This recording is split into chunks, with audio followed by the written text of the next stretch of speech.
Great. How are you guys? We're doing well. I would appreciate you just coming on this. Dylan and Lauren in the house. John Meadows, how are you doing today? Back to another Pro Tips.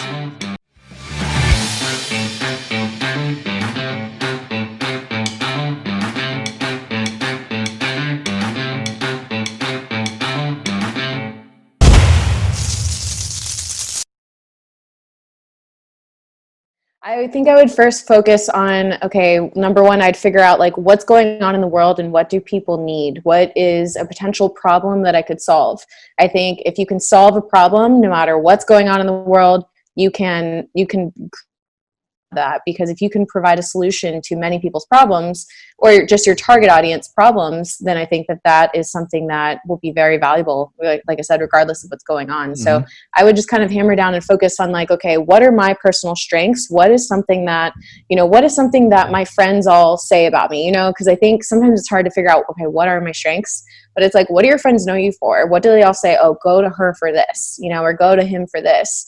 And figure out what makes you different, what makes you unique, and try to figure out how to pair that together with something that's real going on in the world, and then provide that solution to people. And as far as like how, I think obviously the way to go is social media, video content, audio content. The more you put yourself out there, the better. I think video is content king. People are able to see you. They're able to really see you and hear you. Whereas just photos of like, hey, here's a problem and a solution. People are like, okay, whatever. Yep. But like, if you can really like relate to people and show them your story, and I think that's the way to go for sure. So I think I would say is that if you've built a successful business and it gets wiped out, the skills that enabled you to build that business didn't go anywhere from the pandemic. And I would, I don't want to, obviously every industry is different, but in a lot of these industries, if your business went under from just 1 month, you might have not had the best business model to begin with, right? Or you might have not prepared as well as you could, or maybe you had too much debt. I'm very lucky. I don't want to say lucky because it was a plan from the start. My business doesn't carry debt. We do have a credit card, but we're talking, we pay that off every month. So we don't carry debt. And so we were in a good position because we don't have to worry about somebody coming and closing down our doors, right? Like, we're making less money, but we also have less expenses as well. So keep that in mind, but keep in mind that whatever enabled you to build that business, those skills didn't go away. And Dave Ramsey is a financial guy I listen to, and he cites a statistic that is actually pretty comforting for a lot of people. And that is, people who have had a higher income, and that's 6 figures and above, they tend to if they lose their job, the statistics show that they tend to gravitate back towards that over time, because the work ethic and the skills that enabled them to acquire that income didn't just go anywhere just because they got fired or there was a pandemic or whatever. They're still there. You talk to different economists and they say how the economy is going to come back. Try to keep in mind, business-wise, this actually happened at the best time it possibly could, and here's why. The economy was better than it's ever been. We were at all-time high. Unemployment was an all-time low. Think if we had been in a recession and this thing hit, then we would really be in a big problem. So there weren't I'm not going to say there aren't any structural problems with our economy. Some people will say it's an economy based on consumerism, which is a problem in and of itself. But in any case, as far as how our economy operates, it didn't seem like we were heading for a big crash or anything like that. There is a very defined reason why the economy is down right now. And once things start to open back up, once restaurants start to open back up, once these businesses start to open back up, they're going to need people to work there. And people are going to start getting jobs back, and the economy is going to come back. Is it going to be a snapback? People have talked about like a V-shaped recovery. Most people think that's probably not going to happen, only from the perspective of it's probably not going to be just like we pass a date and all the restrictions are lifted. And it's going to be a gradual reintroduction of normal life. Yeah. But no matter what happens, you're not dead. And, unless you are, in which case you're not listening to this podcast, and it's not a problem. But if you are listening to this podcast, you aren't dead. So you've got options. So you aren't going to starve. you may lose your job, you may go bankrupt, but you still have those skills. So you'll be able to find a way to make money. Just do not use this as an excuse just to stop working. Like this is like I always use this, analogy of Marshawn Lynch and running backs who keep their legs moving even when they hit a wall. So if you keep your legs moving, eventually this time is going to pass and you are going to break through faster than everybody else who just gave up and said, well, it's pandemic, nobody's hiring, I can't get a job anyway, I'm just going to do, whatever. You can have that attitude, and eventually this will pass and you'll probably be in a better position, but you'll be in a much better position is if you use this as an opportunity. Times like these are great equalizers. The quote, when the tide goes out, you can see who's been skinny dipping. And I agree with that. So we are looking at this as an advantage in our business as, okay, now we don't carry a ton of debt. Yes, our business is down in terms of our income right now, just because people are spending less money. But we're looking at this as an opportunity because, all right, a bunch of these other people they're in the same industry that we probably compete with.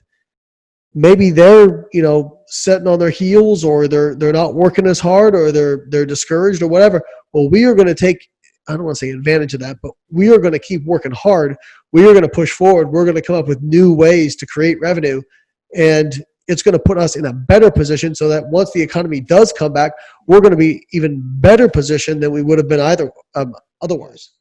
Yeah, well, that's actually obviously something that we've had conversations about, because coaching and fitness and having a coach is just like one of those extra expenses. If somebody's losing their job or, their income just gets slashed in half, coaching's that first thing to go. So we knew that that's a possibility. But, at the end of the day, we know that in the future, things are going to start building back up again. Granted, we don't know when, but we would kind of thankfully we have kind of the clients that we do, or, the presence that we do. So once those people start, working again and things start getting back to normal, hopefully they can come back. Yeah. Also just kind of continue doing what we're doing as far as like social media goes and showing up to competitions whenever those happen again. Yeah. And it just all comes down to adapting to the current environment. Yeah. So everybody's having to adapt, as are we as coaches. We're having some clients drop off that, are losing their jobs that are unfortunate during this time. I mean, this is impacting so many people. And we're adapting to that, and we're trying to figure out ways to further help those people that say are like unemployed during this time. So we can further help them throughout this time as well. If it's a financial standpoint or financial burden on them, we're finding other ways that we can help them. But we're adapting along with this. Yeah. And that's kind of what you just got to do. Adapt, adjust, and continue to stay positive. That's something that I really, preach to everybody, not only our clients, but to Lauren, to myself. Like, I'm always positive. I just try to look at the positive of everything, even though like this situation sucks and there's a lot of negatives, but there's still a lot of positives out there. Yeah, exactly. Well, so first of all, when you say wipe out your business, what that means to me is that you've run out of money. It means that your capital was gone. That's what that means to me.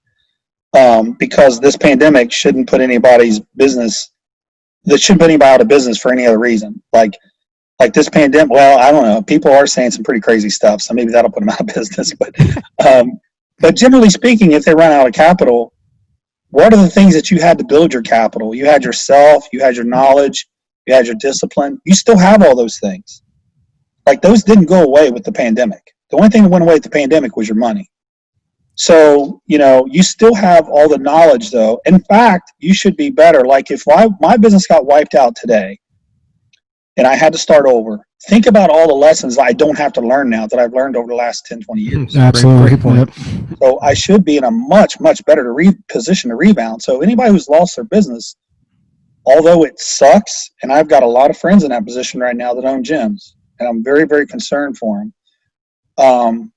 It's terrible, but at least you're in a position now where you have the knowledge. You're way farther now along than you were at the beginning. You can start from a better position. Maybe you have some access, like if you need some capital, maybe you have some access. Hopefully people are having issues monetarily. Hopefully they checked into the PPP program and the programs that the government's offering, and hopefully that works out. It's been a little disappointing to hear that a lot of small businesses haven't really received any funds yet. Right. You know, I've got a lot of friends that I'm watching right now, and I'm hoping they get their payments. But anyway, so hopefully someone who's having that much of a challenge with their business, which is a lot of us, hopefully they're trying to take advantage of the government things that are available out there. So you got to do that. You know, if they're going to give you a loan at 0.9% interest, and, you know, you don't start paying it for 6 months, and then, you know, that's a pretty good deal. You're not gonna be able to get money that cheap. Yeah, for sure. You know, that's a really good deal. So, so coming up with capital, at least the cost of coming up with the capital should be a lot smaller now than what it normally is. So you may have to go that route. You may have to borrow some money, and actually, if you're trying to keep your business going, if you take the money they give you and you put it in your payroll and things like that, they actually forgive a portion of it. So I would say, number one, man, if you're getting hit financially, you got to take advantage of those programs. And hopefully, with the latest stimulus package that got approved, hopefully the small businesses will now start to see some of that. But so, you know, I understand people getting down. I totally understand. I've got a lot of friends that are sweating it right now. But so 2 things: financially, if you're getting hit hard, make sure get with your bank and figure out all the paperwork you need. You know, I bank with JP Morgan Chase, so they sent me the links and I filled out the stuff. And then the other thing is, just remember, like, don't lose confidence in yourself. Like, you're actually smarter now than you were 2 years ago, 3 years ago. So, you know, you'll be able to get back up and running. And like a lot of coaches and trainers, they have clients that are leaving because they're losing their jobs and they don't have money. And that's a tough situation. But hopefully when everything loosens back up, you know, that'll turn around, and people, you know, I've had a lot of clients that I've told, don't worry about the money now. I'll just keep helping you for free. And then once all this passes, we can pick back up. Yeah, that's awesome. That's what I've been doing, you know. So I actually haven't had one person quit. You know, I don't coach a lot of people now. I coach probably 40 people, 50 people maybe. But I haven't had one single person quit. But I've told them, you know, look, I know you're having hard times right now. Just stick with me.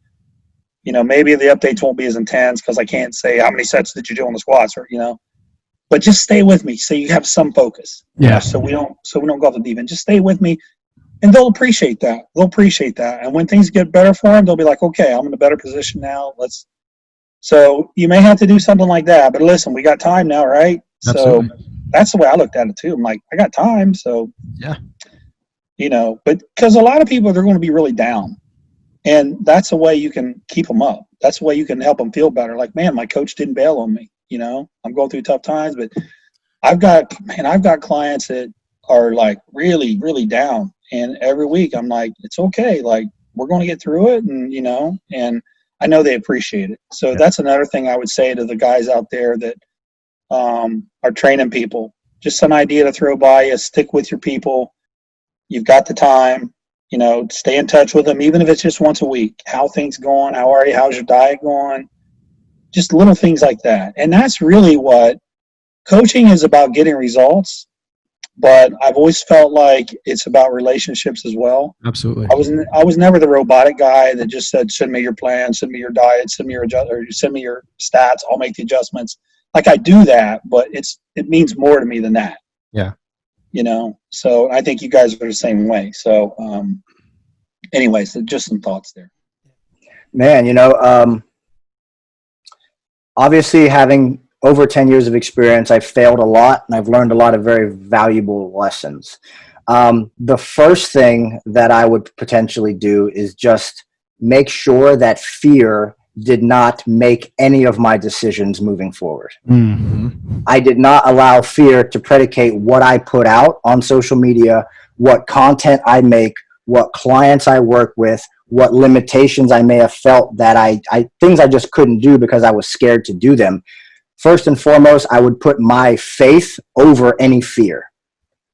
As a foundational concept, that's really all you would need. Now, from that point, it's like strategy. How do we actually strategize? And if you don't have clients, you have all the ability in the world to produce massive content.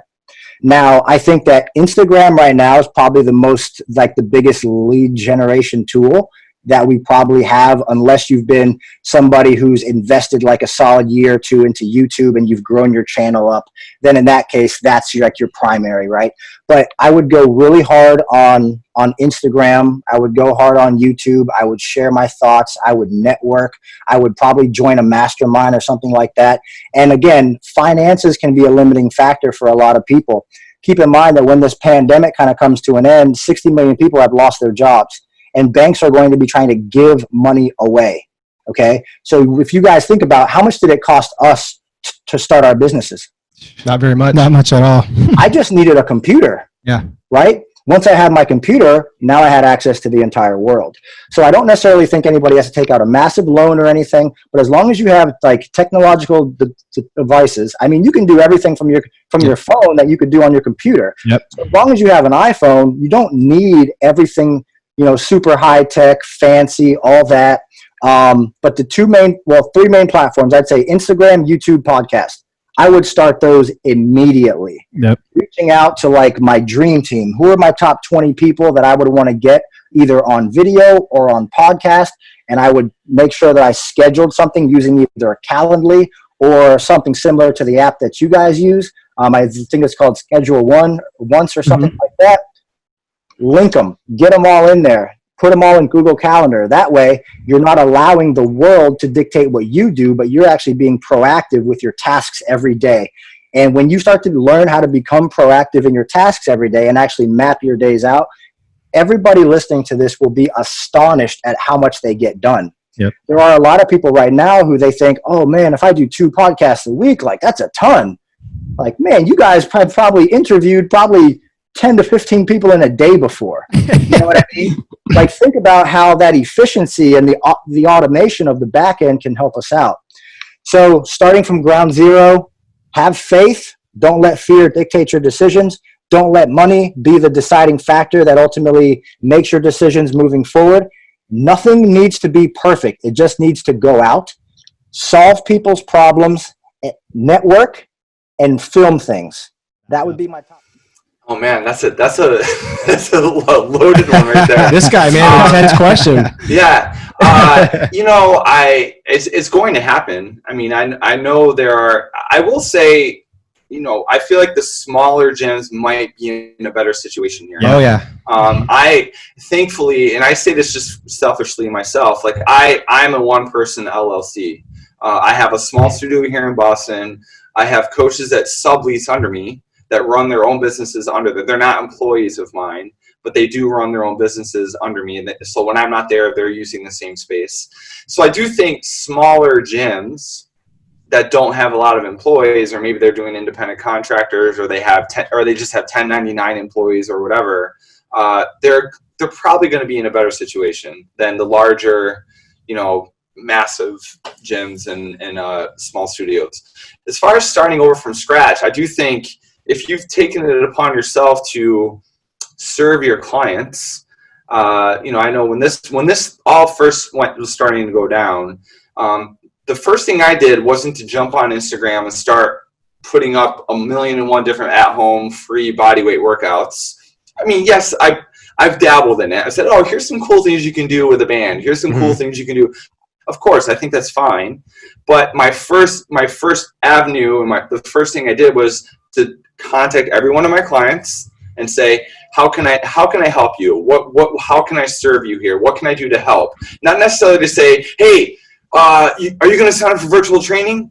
That was not my first question. It was like, how can I help you? What equipment do you have that we can refresh your program or tweak your program that you can do at home? And then, yeah, if you want to do some virtual training, let's do that. I do think the bulk of my clients are going to come back. For the trainers who are working in commercial gyms, or maybe or they're at larger, I just think I would impress upon them to serve their clients. And I think if they're doing that and they're just taking, sending a text, it doesn't have to be these elaborate emails or text messages. But, hey, how are you? How are you holding up? It could be as simple as that. I do think they're going to set themselves up for a greater return once things settle down with the pandemic and everything. It's different because I'm 44, so I grew up without the internet, and I think maybe it's a good opportunity for us to get outside and get reacquainted with what life can be like if you're not just constantly being attacked by so much information. Because I know personally, like, I don't want to watch the news. It's freaking depressing. And so what I felt like is like, hey, I'm playing Uno with my son. We're going for bike rides every day. So I've been looking at this as like, going back to when I was a kid, man. We got outside, we got after it, we had some fun. And so I think, from my perspective, the difference is, I've been through some tragedies in my life. I've seen some stuff like this. I remember 9/11 very well. I remember, like, we were afraid to go in public. People don't remember that. That's why you have to take your shoes off at the airport. And so, like, when you go through stuff like that, you realize that it just comes in waves. So even when this thing was happening, once I realized, like, okay, it's not life or death. It is for a lot of people, but as long as we make the right decisions and keep to ourselves, medicine will come out. We'll get through this. I mean, if you look at the history of the Spanish flu, a very similar timeline in history. A lot of people feel like this is unprecedented. It's never happened. Wrong. Spanish flu was not that long ago, and it was way worse, right? Mm-hmm. It was a 4-day incubation period, and the death rate was like through the roof. But I think it's a good opportunity for us to get used to using like technology to get some needs met. Like, I've been getting my groceries delivered for a long time, but now you see like these grocery delivery businesses are blowing up. And so I think it's probably going to move our society forward in a lot of ways when it comes to like telemedicine, online platforms. If you look at all the businesses that have their fingers in technology, like I recently saw a Mark Zuckerberg interview where he basically said Facebook's going to come out with a free version of Zoom on their platform. Yep. He would have never done that. He was like, wow, all these people are on Zoom. I'm going to make Zoom. So like you look at all the stuff that's going to come out of this. I think it's going to end up being positive, like doctor visits from your house, like not putting people in harm's way that's unnecessary. I think that's going to be the biggest change and shift is like, okay, when we don't need to be face to face, we don't need to be on the road. I'm sure a lot of people, there's a lot of deaths associated with this, but how many people haven't died because they haven't been driving, they haven't been partying, they haven't been flying, like I actually wonder if all toll global deaths are actually down because of this. I mean, maybe that's a ridiculous statement, but it just feels like life is different right now. Like we're just making things simple. So yeah, so that's I think this is a good reminder of why it is always important to have a lot of relationships, like always prioritize building relationships, because then you have that network, and it's cliche, but your network is your net worth. So you can always reach out to people. You've built up that Goodwill bank account. There's always people that are going to be willing to help you. So in good times or bad times, always be building relationships and maintaining them. And then developing those skills, right? All those high income skills that I just talked about, you always want to do that so that you're always armed. So now if you have all those skills and talents that are indispensable, now you can reach out to other people. Like you're always going to have, something to fall back on. So that's what I would say is really those two things are essential, and really just work on that. And so for me, if I was out of business right now, and another thing that's always good to know about, because there's a few businesses and a few human desires that will always be recession proof. Like no matter what happens, people will always want to know how to build a better body, how to build a bigger bank account, and how to have better relationships, aka get laid, whatever that might be for you. So there's those three things that will always be indispensable. And we need to realize that the money didn't get sucked up into outer space or washed out to sea. Like the same amount of money is still here on the planet. You just need to figure out who has it and where you can go and get it. And like I said, those three things, if you know a decent amount about either of those three things or all three of those things, you'll always be able to find work somewhere. Because those industries will never, no matter what, people will always pay for those things. And then I even tell people in other industries, like some of my friends in Hollywood are hurting right now. They're like, man, there's nothing we can do. So I was like, well, look at those three industries. Can you create videos for those kinds of businesses? Like, those businesses will always have opportunities. So can you write sales copy? Can you write video scripts, whatever it might be? So, those are some ideas that come to mind. We built 3D Muscle Journey in 2009, 2010. So Yeah. I wouldn't say we're at the rock bottom of the recession. It was like maybe 2008, but we built it during the recession. And we've always had a lot of confidence that, if you coach bodybuilders, powerlifters, and athletes, and people are just really, really serious about their fitness, that niche may be smaller. It may be less people. You may have to upskill to a greater degree, instead of being, it's not that it's any easier or harder, but it's more specific. Like if you're a general population coach, you got to know a little bit about everything. If you're a bodybuilding coach, that time spent being broad, you have to be deep. You have to know a whole lot about all this stuff that is specific to the sport. You need to know, what does your lot number do in a powerlifting competition? You can be very good at programming for strength and not know that, and that can have a market effect on are you an effective powerlifting coach, just as a random example. So the benefit of having a niche like that is that they don't see personal training as something like, oh, I should do it, or this is going to help me get into shape or like make my whole life better. They're going to do everything they can to be the best they can at what they want to do, because it's really, really important to them. So we found that we were never short on clients for coaching bodybuilders and powerlifters, even though we built it during the recession. And that gave us a lot of confidence. COVID's different. Something like 3/4 of our clients who are competitive bodybuilders or powerlifters, or very, very serious non-competitive bodybuilders or powerlifters, are themselves personal trainers. And as you guys know, we've all been personal trainers. I was a personal trainer in the gym for 8 years before I fully went online. And if you're not in the gym training someone, you're not making money. Right. That's a dollars per hour proposition. So the situation now is that our clients are having to give up coaching. Many of them had, and we had to find ways to offer them, a period of hey, we'll give you 50% off, or hey, let's go to an every other month check-in. We have to basically meet them halfway, and they remember that. They really appreciate that. Yes, we take a financial hit, but everyone's taking a financial hit. Right. And if you do right by your people now, they appreciate that. It tells you about who you are, Yeah. And, to be a little more Machiavellian about it, we've always been told this in business, that it's easier to keep a customer than get a new one.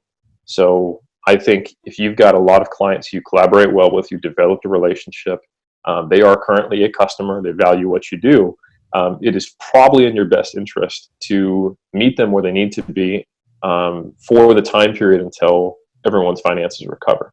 So I think that's what I'd be doing if I was still a personal trainer. And this is kind of what we've had to do, because I'm the chief science officer at 3DMJ, and 3DMJ is becoming more and more, having more and more scalable income options. We're a mass affiliate, we're a pyramid affiliate. So we affiliate with ourselves basically. Mm-hmm.